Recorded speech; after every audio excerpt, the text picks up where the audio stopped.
Learning about concussion causes, symptoms, and treatments is critical to keeping your child safe. That's why we're here with Dr. Jablecki. He's the medical director for Party Sports Medicine. So I think it's safe to say that a lot of people have heard the term concussion, or most people have heard the term concussion, but I don't really think that they know exactly what that means.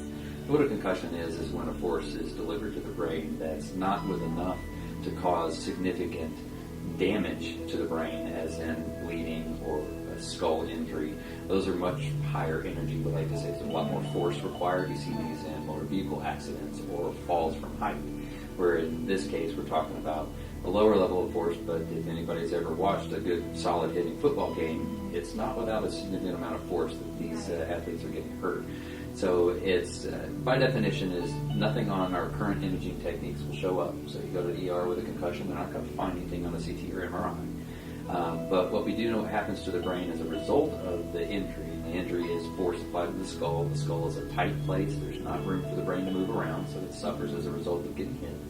And it gets impaired in the way that it does its normal function, namely processing glucose. It's sugar. And sugar is the only fuel that the brain runs on, and when it can't do that, it starts to suffer, and we see all the symptoms that come on about with concussion, and depending on the severity, can be fairly short-lived, a few days, or really bad, up to weeks or months. So what kind of symptoms are those?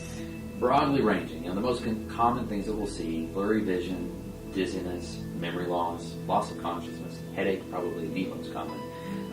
And it's a different headache than what you get when you bonk your head on a cabinet. That hurts on the surface where you hit it. You get a little, mouse, that people like to call it, a little swollen up knot on your head, sure. But you don't necessarily have a concussion from doing that. You feel a little silly, but you don't have a concussion. It's when you get these other things, and especially they are made worse by exerting yourself, either mentally or physically. So running up a flight of stairs when you have a concussion, make your head hurt worse. Yeah. Reading a book for too long, or watching TV, or using your phone for too long, also can make those symptoms get worse. What about parents who are at recreational practices, and how can they watch and tell if their child might have a concussion? This is the outreach part that we've been trying to do through Party, and all of us as primary care sports medicine and the orthopedists that are interested, anybody doing sports medicine coverage, is there are a lot of people doing a lot of activities that have no supervision at all. We've got volunteer coaches that may or may not have any background in medical care at all, and we're asking a lot of them to supervise these little youth sporting programs. Thankfully, though, a lot of the youth sports organizations have become aware as well, and they're requiring coaches to go through at least some minimal training programs. So there is a little bit there, but then it comes back to the parents, because they're the ones that know their children the best as far as the need participation. But as far as what parents need to watch for is all those symptoms we were mentioning before. It's dizziness, personality change, headache, nausea, vomiting, balance problems, all those things that come up as a result of concussion. And you want to look for that. You may not have even known that there was an injury, but if the kid is acting funny, I do rely so much on our parents because they know their children.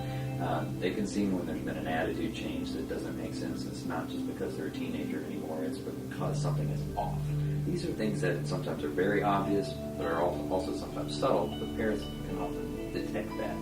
So I guess you could say that for all parents whose children are playing sports, not necessarily within high school or middle school, and they don't have access to athletic trainers, that one of the best protection against concussions is education. Absolutely.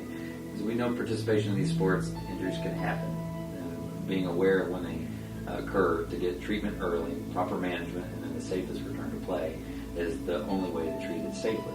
Well, thank you very much, Dr. Jablecki. I think that we got definitely some answers to some questions about concussions, and I hope that some of the parents out there learned a little bit more, too. The last thing I would say is just as far as where do we look, how do you find information? Certainly seek me out. I do community outreach talks and things like that every now and then, or I point everyone to cdc.gov.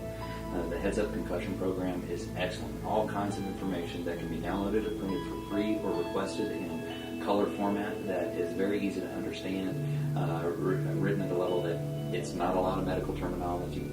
So parents can download a little PDF form that has a symptom checklist so they can run through with their kid at home. And if there's enough checks that are positive, they can certainly use that to come in and give me a great starting point to see what's been going on and what timeline. Awesome. Thank you very much. You're very welcome.